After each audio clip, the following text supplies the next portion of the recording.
आई माझी एक वीरा पावली गोण वसाला, आई माझी एक वीरा पावली गोण वसाला. आलो मी दर्शनाला ग माऊली, आलो मी दर्शनाला, आलो मी दर्शनाला ग माऊली, आलो मी दर्शनाला, आलो मी दर्शनाला ग माऊली, आलो मी दर्शनाला, आलो मी दर्शनाला ग माऊली, आलो मी दर्शनाला. आई माझी एक वीरा पावली गोण वसाला, आई माझी एक वीरा पावली गोण वसाला. आलो मी दर्शनाला ग माऊली, आलो मी दर्शनाला, आलो मी दर्शनाला ग माऊली, आलो मी दर्शनाला. Hi hello welcome. मी तेजल चौकेकर खोत सोशल स्टारच्या गणपती विशेष भागात तुम्हा सगळ्यांचं मनापासून स्वागत करते. सोशल स्टार या विशेष सेगमेंटमध्ये आपण नेहमीच नवनवीन सोशल स्टार्सना भेटत असतो, त्यांच्याशी गप्पा मारत असतो.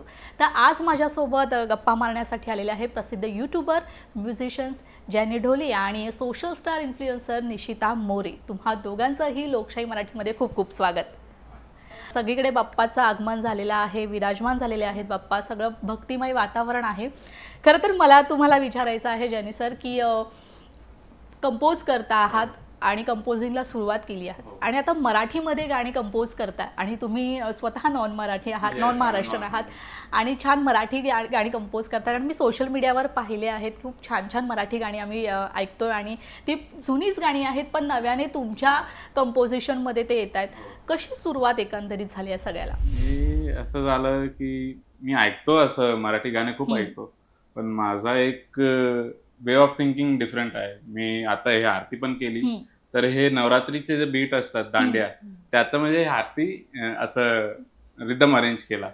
तर तसेच जे बाकीचे गाणे आहेत त्यांना पण मी तसंच बघतो की याला काय नवीन रिदम देऊ शकतो आम्ही. ते आजकालची पिढी आहे, त्यांना काय नवीन पाहिजे, तर आम्ही तेच प्रयत्न करतो की काहीतरी नवीन घेऊ. हे सिंगर आहेत तर खूप मेलोडियस व्हॉइस आहे, यांचा साथ, ढोलचा साथ. तेच आता मला तुम्ही म्हणालात की निशिताची जोड तुम्हाला आहेच, मात्र निशिताची आणि तुमची भेट कशी झाली हे आम्हाला जाणून घ्यायला आवडेल. कारण तुम्ही एकत्र कसे आला, तुम्ही एकमेकांना कसे ओळखता? हे असं झालं की मी असंच मोबाईलमध्ये रील बघत होतो आणि खूप मोठी इन्फ्लुएन्सर आहे, तर मला एक रील आला स्क्रोलिंग करता करता आणि मी याची व्हॉइस ऐकली. तर मी याला फोन मेसेज केला की बाबा माझा सो अँड सो असं आरती करतो मी, मला तुझी व्हॉइस आवडली आणि मला पाहिजे की तू गा आहे. तर याने पण ओके बोला आणि नंतरचा हे सांगेन काय. मला तुला आता विचारायचं निशिता, तू छान गाणी गातेस, अभ्यास देखील चालू आहे तुझा, आपला आता बोलण्यावरून झालं. मात्र आता म्हणाले जॅनी सर की तुझा व्हिडिओज, इन्फ्लुएन्सरचे जे व्हिडिओज असतात ते एक्सप्लोर करता करता त्यांनी तुला मेसेज केला. तर असं कधी डोक्यात आलं होतं की अशी कधीतरी वेळ तुझ्यासोबत येईल आणि छान असं कोणतरी कंपोजर मिळेल आणि त्याच्यासोबत तुला गाण्याची संधी मिळेल? कारण असे प्लॅटफॉर्म्स ना खूप क्वचित जणांना भेटतात आणि ते तुला मिळालेले आहेत. तर काय सांगशील एकंदरीत? माझ्यासाठी तर अनएक्सपेक्टेड होतं ते. आणि जेव्हा त्यांनी ती रील बघितली तेव्हा मी सामे हा गाणं टाकला होता रील्स मध्ये, माझ्या ओन व्हॉइस मध्ये. कोणतं गाणं होतं ते? सामे, आपला अंगारो का तो वाला टाकलेला. आणि झालं काय, त्याला पण नंतर वाटतं कॉपीराईट झाला, त्यामुळे मी दुसरा टाकला. असं इश्यू झालं. तेव्हा ह्यांनी बघितलं होतं ते रील आणि कॉम्प्लिमेंट दिले, कमेंट केलं आणि मग मेसेज पण केला. माझं असं होतं की यांनी चुकून केलंय का? तू त्याआधी फॉलो करायचीस ना? हा, मी फॉलो करत होते. मी युट्यूबला, मीच नाही तर माझ्या घरातले पण, युट्यूब पण, इन्स्टा पण मला असं त्या टायमाला वाटतं चुकून झालं असेल. 2-3 दिवस वाट बघितली. नंतर त्यांना स्वतःहून मेसेज केला की असं असं गाणं आहे तर तू येशील का? आणि पहिली तर गोष्ट, माझ्या इन्स्टाला मॉडेलिंगसाठी पण, ऍक्टिंगसाठी आणि सिंगिंगसाठी असं असल्यामुळे समोरचा कन्फ्युज होतं की मी नक्की सिंगिंग करणार आहे. टॅलेंटेड आहेस तू. हा, मी सिंगिंग करते की ऍक्टिंग करते असं त्यांना पण झालं होतं. म्हणून त्याने विचारलं की तू काय काय म्हणजे करशील का या गाण्यामध्ये काम, आणि ॲज अ ऍक्टर म्हणून पण तुला अल्बम टाईपच करायचं ते गाणं. मग तुला जास्त काय आवडतं? ऍक्टिंग करायला, गाणं गायला काय आवडतं? पहिल्यापासून ऍक्टिंग जास्त आवडते, सिंगिंग पण. आणि अभ्यास तर थोडं. बरं, ऍक्टिंग मध्ये तुला करिअर करायची संधी मिळाली कुठे, चित्रपटात समज, सिरियल मध्ये समज, अशी कधी वेळ आली आहे? मला 1-2 वेळा आलेत चान्स, पण इश्यू असं होतं की मम्मी पप्पा दोघं पण ऑफिसला असतात ना. तो छोटी बहीण आहे मला, 6वीला आहे. सो मला ते मॅनेज करता करता कधी जर आपल्याला मंथली ट्रॅक असतो ना, तर त्यामुळे जाता येत नाही मला. पण सिरियल साठी आले मला, आणि आता वेब सिरीज साठी पण. तर मला जेनी सर तुम्हाला विचारायला आवडेल की तुम्ही जे वेगवेगळे इन्स्ट्रुमेंट्स वाजवता त्यामध्ये वेगवेगळी जी गाणी कंपोज करता त्याची तुम्हाला आयडिया कधीपासून येते की मी हे गाणं आता करू शकतो, या गाण्यावर हे गाणं मी कंपोज करू शकतो? ह्या सगळे जे आयडिया असतात ना, बॅक ऑफ द माइंड आपल्या डोक्यात चालू असतात, हे कसं सगळं सुचत असं असतं? मी 1 दिवसापूर्वी गाणं ऐकतो आणि रात्रभर डोक्यात तो चालतो, झोपला असेल पण हे असं वाजवणार, ते तसं वाजवणार. नंतर नेक्स्ट डे स्टुडिओला जातो आणि काहीतरी इन्स्ट्रुमेंट घेऊन पहिला एक रफ ट्रॅक तयार करतो. नंतर फिर फोन करतो याला की बाबा असं असं मी केलंय, तो येईल का गायला? हो येते मी. तर नंतर रिदम पूर्ण ट्रॅक तयार आणि तो रील शूट होता. पण तुम्ही दोघं एकंदरीत कधीपासून एकत्र आहात का? आता 1 महिना झाला आम्हाला. अरे बापरे, खूप नवीन. म्हणजे याआधी कसं होतं सगळं? म्हणजे याआधीचा प्रवास कसा होता? स्वतःचे करायचं आणि सिंगरला बोलवायचं, आणि हे कसे खूप हार्ड वर्किंग आहे आणि मला असं लोक आवडतात की जे खूप मेहनत करतात. तर मला पण त्याला पुश करायला खूप आवडतो की बाबा मेहनत करते, चल बाबा तू पण पुढे चल असं. तर असं केलं आणि 1 महिना झाला की आमची भेट अशी आहे की बाबा छान चालू आहे सगळं. बरं तू मला सांग की आई बाबांनी कसा सपोर्ट दिला ह्या सगळ्यासाठी? परमिशन कशी दिली? म्हणजे अगदीच तू ह्यांना ओळखत, फेस टू फेस तर ओळखत नसेल, सोशल मीडियावरून ओळख झालीये, तर हे सगळं कसं मॅनेज झालं? घरच्यांनी कसा सपोर्ट दिला या सगळ्यासाठी? मी जेव्हा सुखकर्त्याचा अल्बम होता तेव्हाच डायरेक्ट मी रेकॉर्डिंग स्टुडिओला भेटले आणि तेव्हाच त्यांच्यासोबत भेट झाली. आणि मग तेव्हा ते स्टुडिओमध्ये रेकॉर्डिंग झाली, त्याच्यानंतर शूट पण झालं. आणि मग त्याच्यानंतर सरांचं असं म्हणणं होतं की आपण यापुढे पण काम करूया. आणि मग आम्ही परत एकदा म्हणजे कॉल वगैरे केला की असं असं गाणं आहे, आपण करूया का? आणि मला मम्मी नेहमी गाणी सांगायची की तू आता जर हा अनप्लग करते तर हा गाणं कर, या वेवे गंधर्या पण तिनेच सजेस्ट केला. असं ती सजेस्ट करते आणि मग मी सरांना कॉन्टॅक्ट करते किंवा सर मला सांगतात की असं असं आहे निशिता, कधी करूया? आणि मग जाते. आणि मम्मीचं असं असतं की सर बोलत आहेत तर जा म्हणून, आणि खूप सपोर्ट आहे मम्मीचं तर पहिल्यापासून आहे. म्हणजे घरच्यांचा सपोर्ट असणं ना खूप महत्वाचं असतं, कारण त्यांच्या आशीर्वादाशिवाय काही शक्य नसतं. जेनी सर मला सांगा, तुम्ही हे सगळं कंपोज करता, तुमचे मिलियन्स पर्यंत सबस्क्रायबर आहेत, तर कधी टेलिव्हिजन विश्वात कधी गेला आहात? तिथे कधी कोणासाठी असं म्युझिक केलेलं आहे? हो, मी टॉलिवूड साठी खूप वर्क केलंय आणि खूपसे मूवी मध्ये रिदम दिलाय.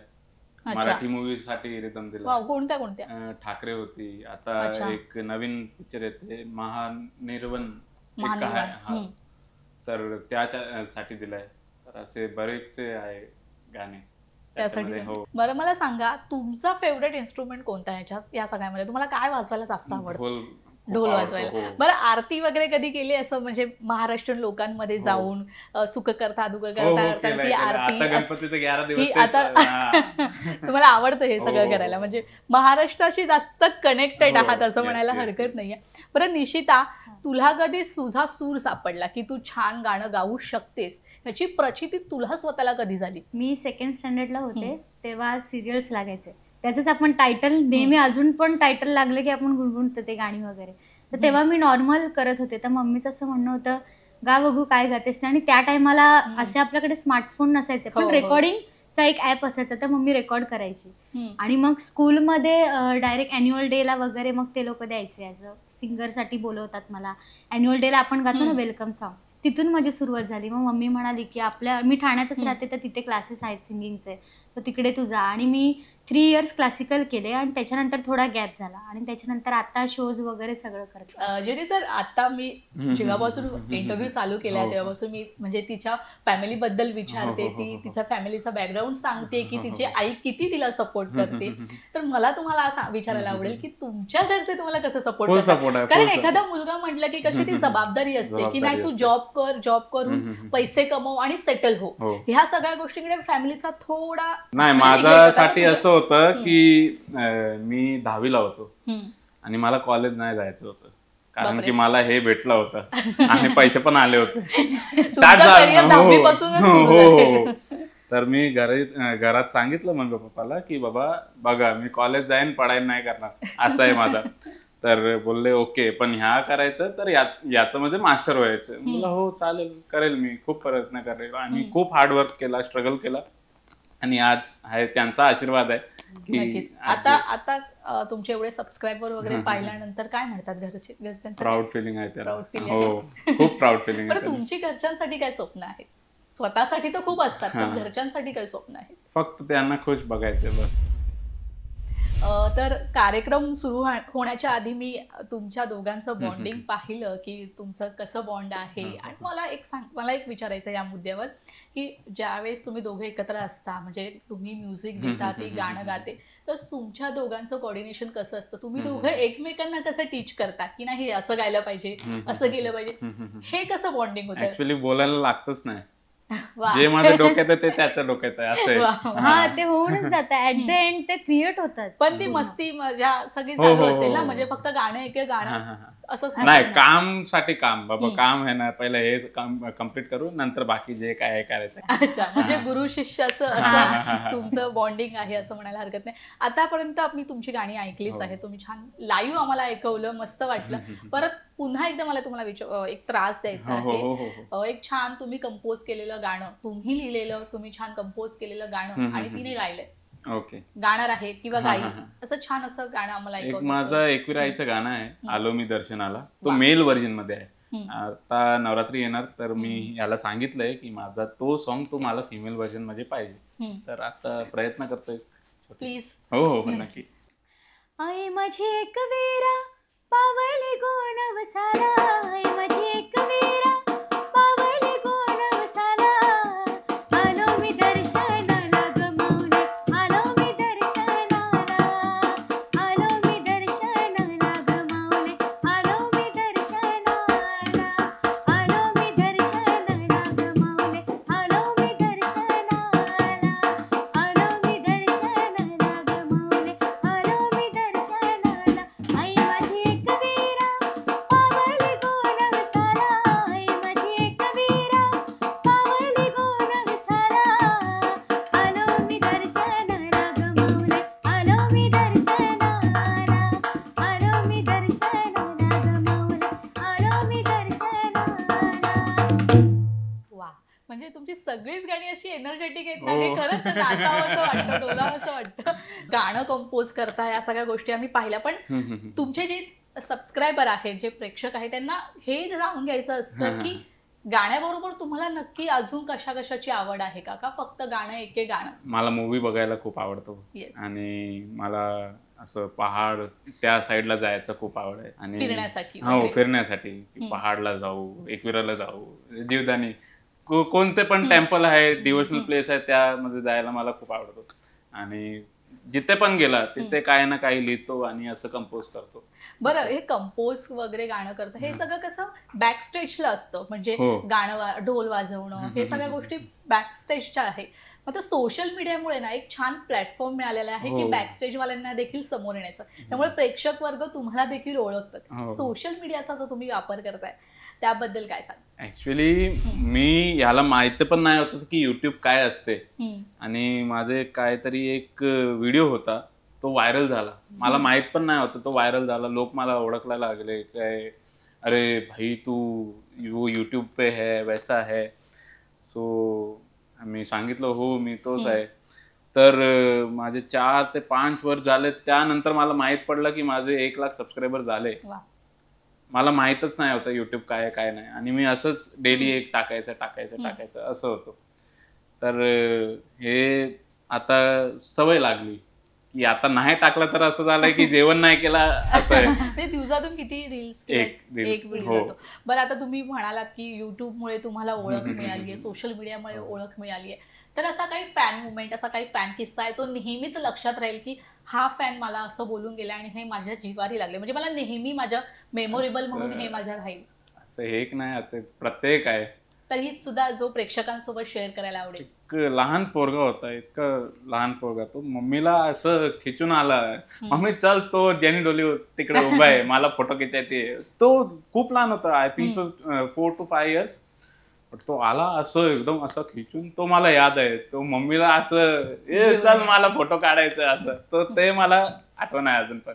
बाकी घरातून बाहेर निघालं की कोणी ना कोणी भेटतो. पण लहान मुलांची रिएक्शन खूप हो. महत्वाची असते, कारण ते व्हिडिओ आणि तो असं डायरिंग करून मम्मी चल असं, तर मी बोला अरे कोण बच्चा आहे क्या आहे. बरं निशिता, मला तुला विचारायला आवडेल की तू जेव्हा समजा बाहेर जात असशील, आता तुला लोक ओळखतायत, तर आता समज तुझ्यासोबत आई असेल आणि कोणीतरी असं विचारलं की चल तुझा फॅन मुवमेंट आला आणि त्यावेळेस सोबत आई असेल, तर आईला अक्षरशः अभिमान वाटत असणार. असा कधी मुवमेंट घडलाय का सोबत? घडलाय. मी आता इव्हेंट पण करते ना सिंगिंगचे, तेव्हा पण ते लोक म्हणजे डायरेक्ट सिंगिंग झालं ना की बॅक स्टेजलाच असतो. तर मी जे आता गीत गजानन वगैरे खूप सारे कार्यक्रम करते, भक्तिगीत पण करते सगळं, तर त्याच्यानंतर माझ्यासाठी तरी एजेड लोक, ते लोक एवढे एजेड असतात ना की ते चक्क बॅक स्टेजला येऊन प्रत्येक सिंगरला कॉम्प्लिमेंट देतात की तू बाळा इतकं छान गायलीस. मला वाटतं ते खूप मोठी कॉम्प्लिमेंट आहे. आणि इनफॅक्ट ते झाल्यानंतर ना मला असंही विचारतात ते की तू कुठे सिरियलमध्ये करतेस का काय, असं विचारून ते फोटोज काढतात. त्यांना माहिती नसतं नक्की काय काय, पण ते फोटोज काढतात. आणि मी बाहेर गेली ना, आमच्या नाक्यावर गेली तरी पण मला नेहमी एक जण त्या दिवशी भेटला आणि मला बोलले की तू एका सिरियल सारख्या हिरोईन सारखी दिसते. आणि त्यांनी जर सांगायला गेलं म्हणून सांगते, त्यांनी मला ऋता दुर्गुले यांच्यासोबत कम्पेअर केलेला. आणि फ्रॉम इन्स्टा मी जेव्हा ओपन केला ना तेव्हापासून ते कम्पेअर चालू आहे. बरं, तुझा पहिला व्हिडिओ कोणता आहे असा जो व्हायरल झालाय? माझं मी बाहेर केलेली एक रील होती, ती नॉर्मल, ती ट्रान्झिशन मध्ये केलेली ती. ओके, तू कंटेंट पण करते? कंटेंट जास्त नाही, बट असे रील्स वगैरे. एडिटर पण आहे. वा, म्हणजे तू खरंच खूप मल्टी टॅलेंटेड आहेस असं म्हणायला हरकत नाहीये. बरं, तुझ्यासोबत समजा कधी असा सिनेमा तुझ्याकडे आला, तर तुला एखादा कुठला मराठी सिनेसृष्टीतला कुठला मराठी कलाकार आवडतो आणि कुठली मराठी सिंगर आवडते? सिंगर तर मला आर्या आंबेकर आवडते. वा, भेटलायचा कधी योग आला? हो आलाय. आम्ही शोजला एका भेटलो होतो, तेव्हा मी फोटोज वगैरे काढलेत. आणि आता असं बघायला ऍक्टर म्हणाले तर खूप आहेत असे, पण फेवरेट मला यशवंत आपटेच आवडतो. आणि ऍज अ ऍक्ट्रेस म्हणाले की ऋताच. वा, म्हणजे बरं, तुम्हाला कोण आवडतं मराठी संगीतकार मधलं? कोणी तुमचा फेवरेट कोण आहे मराठीमध्ये? मराठीमध्ये अशोक पत्की. वाव, अशोक पत्की सरांना भेटला आहात? हो, मी काम पण केलंय त्यांच्यासोबत. म्हणजे त्यांची जी मराठी शीर्षक गीत करण्याची जी त्यांचा जो पैलू आहे तो वाखाणण्याजोगी असं म्हणायला हरकत नाही.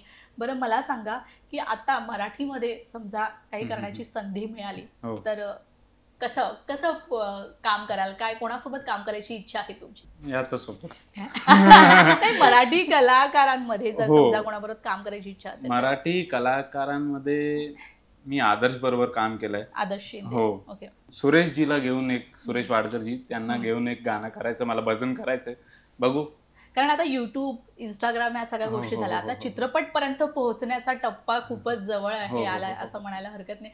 बरं, मला सांगा जेनी सर, तुम्ही आता जो तुमचा मिलियन्स पर्यंतचा जो टप्पा गाठला आहे, तो गाठणं खरं तर तसं बघायला गेलं तर खूप सोपा नाहीये, कठीण नक्कीच असणार. कधीतरी असं अपयश आलंय आणि कधीतरी असं खचलाय तुम्ही की नाही बॉस नाही हो रहा है, अभी क्या करे, असं कधी झालंय? झालंय, खूप वेळा झालंय. तर त्यावेळी मी काय करतो, असं डाऊन नाही होतो, मी अजून मेहनत करतो की काय तरी नवीन घेऊन येऊ. तर माझं असं लॉकडाऊनमध्ये पूर्ण एकदम फ्लॅट झालं होतं युट्यूब. तर मी काय करू, मी हे मोबाईलमध्ये कीबोर्ड वाजवायचं आणि तो युट्यूबला टाकायचो, तो व्हायरल झाला. तर माझं तो मी डाऊन नाही घेतलं त्याला, मी बोललं काय तरी नवीन करू, पब्लिक काय करेल, आता घरी बसली आहे, काय त्याला आवडणार. तर हे मोबाईल गेला आणि एक ॲप आहे त्याच्यामध्ये वाजवायचं आणि ते रेकॉर्ड करून टाकायचं. तर ते झालं असं. म्हणजे तुम्हालाही तुमचा यशाचा मार्ग कोरोनापासूनच मिळाला असं म्हणायला हरकत नाही. अनेक जण जे आहेत ते कोरोनापासूनच त्यांना आपला प्रवास सुरू झाला असं म्हणायला हरकत नाहीये. तर मला सांगा, आता तुमची पुढची स्वप्न काय आहे, की आता काय करायचं? आता इथपर्यंत तर पोहोचला, पुढची स्वप्न काय आहे? पुढच्या स्वप्न मी स्वतःचा एक स्टुडिओ ओपन करतोय नवीन. तर त्याच्यासाठी आता प्रयत्न चालू आहे आणि एक स्वप्न आहे की तो एकदम मोठे लेवलला घेऊन जायचं आहे. आणि त्यासाठी जे वेस्टर्न मध्ये आहे ते सगळे सेंट्रल मध्ये आहे. जे वेस्टर्न मध्ये सेंट्रल मध्ये आणायचं तुम्हाला. परत निशिता, मला तुला विचारायचं आहे की आता तुझी तर सुरुवात आहे या सगळ्यापासून. आताच तू म्हणालीस की 1 महिन्यात झाला सरांना भेटून, तुझी प्रगती खूप छान पद्धतीने पुढे पुढे सरकतीये. आता पुढची स्वप्न काय आहे? अभ्यास पण खूप महत्वाचा आहे, ग्रॅज्युएशन पूर्ण करणं देखील महत्वाचं आहे. त्याला बॅलन्स करून ह्या सगळ्या गोष्टी, ही सगळे तारांबळ आहे. खरं तर तुझा जो स्ट्रगल पिरियड आहे तो खऱ्या अर्थाने आता सुरू झालाय. तर या सगळ्याकडे कसं पाहतेस आणि काय स्वप्न आहेत तुझी पुढची? लहानपणीपासूनच असं टीव्ही ॲक्ट्रेसचा शौक आहे आणि सिंगिंगचा पण. वा. बट मला ते सगळं 50-50 असं मॅनेज करायचं, ॲज अ सिंगर म्हणून पण आणि स्टडी पण असं आहे. आणि घरून तर दोन्ही सगळ्याकडून सपोर्ट आहे. कधी अल्बम असेल ना, त्या लीडसाठी पण ते लोक बोलवतात, मग तिकडे पण कधी मम्मी येणार, कधी पप्पा येणार. सिंगिंगसाठी पण आता रेकॉर्डिंग होती तेव्हा पण मम्मी आली होती. तर असा सपोर्ट आहे दोन्हीकडून. मम्मीची अशीच इच्छा आहे की तुला जे वाटतं योग्य ते तू कर, आमचा पाठिंबा तुझा कायम कायम पाठीशी आहे असं. नक्कीच. खरं तर तू खूप नशीबवान आहेस, कारण असे आई वडील मिळणं हो, खूप खूप खूप महत्त्वाचं असतं अशा टप्प्याला. कारण आपला जो प्रवास असतो करिअरचा सुरू करण्यासाठी आपल्याला कोणाच्या तरी पाठिंब्याची गरज असते आणि तू खूप खूप यशस्वी व्हावंस आणि तुम्ही दोघंही खूप यशस्वी व्हावं असं लोकशाही मराठीकडून तुम्हा दोघांना देखील खूप खूप शुभेच्छा. तुम्ही इथे आलात वेळात वेळ काढून, त्यासाठी खूप खूप धन्यवाद. तर सोशल स्टार या विशेष कार्यक्रमात वेळ झाली आता इथेच थांबायची. मात्र तुम्ही कुठेही जाऊ नका, पुन्हा भेटूया नवीन कलाकारासहित. तोपर्यंत तुम्ही पाहत राहा लोकशाही मराठी.